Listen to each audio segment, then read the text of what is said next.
Cabinet मंत्री संजय शिरसाट आपल्या सोबत आहे। अजूनही ऑपरेशन सुरूच आहे शिवसेनेची। आणि सचिन अहिर जे शिवसेना ठाकरे पक्षाचे विधान परिषदेचे आमदार होते, त्यांनी आता अधिकृतरित्या शिवसेना शिंदे यांच्या पक्षामध्ये प्रवेशसुद्धा केलेला आहे, फॉर्मसुद्धा भरलेला आहे विधान परिषद उपसभापतीसाठी। साहेब, ऑपरेशन सुरू राहणार आहेत असेच? ऑपरेशन नव्हतं, आता हे इमर्जन्सी पेशंट आल्याचं ऑपरेशन जे झालंय ना, हे फार पूर्वीपासून ठरलेलं होतं। हे बघा, सचिन अहिर हा का छोटा मोठा कार्यकर्ता नाही, हे चांगला नेता आहे।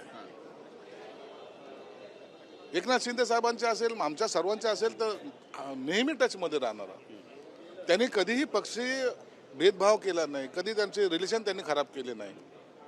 राष्ट्रवादीचे तसे रिलेशन, भाजपशी तसेच रिलेशन, आमच्याशी तसे रिलेशन।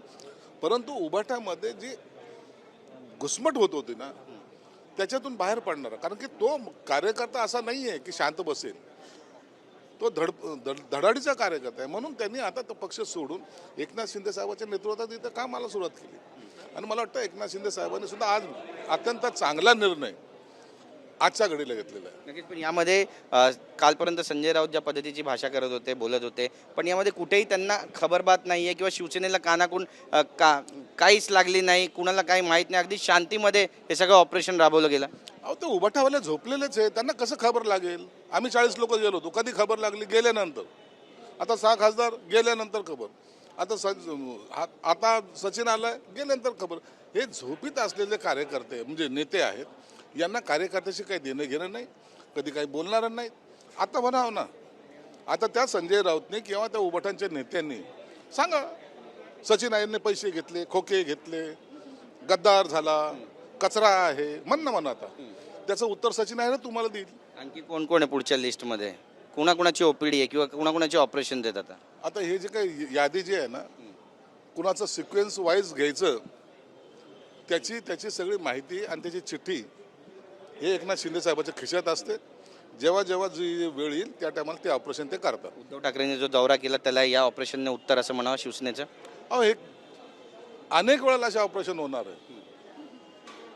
यांनी दौरे करून फक्त टोमणे मारा, आम्ही संघटन मजबूत करू, हा शिंदे साहेबाचं धोरण आहे। संजय राऊत तर म्हणतात की शिवसेनेक एकनिष्ठ आहे आणि कधी शिवसेना सोडून जाणार नाही, जे गेले ते गद्दार, आता यांना पण गद्दारांची उपमा दिली जाईल। आता पाहूया ना, आता काय बोलतात एकदा पाहू तर द्या। संजय राऊत एकमेव एकनिष्ठ आहे, पक्ष संपवण्याचा जे विडा त्यांनी उचलला होता तो सक्सेस झालेला आहे। धन्यवाद आमची बातचीत केल्याबद्दल। तर आपण पाहतो आपली भूमिका या ठिकाणी मांडलेली आहे। कॅमेरा पर्सन रोहन पवारसह गिरीश गायकवाड, TV9 मराठी, मुंबई।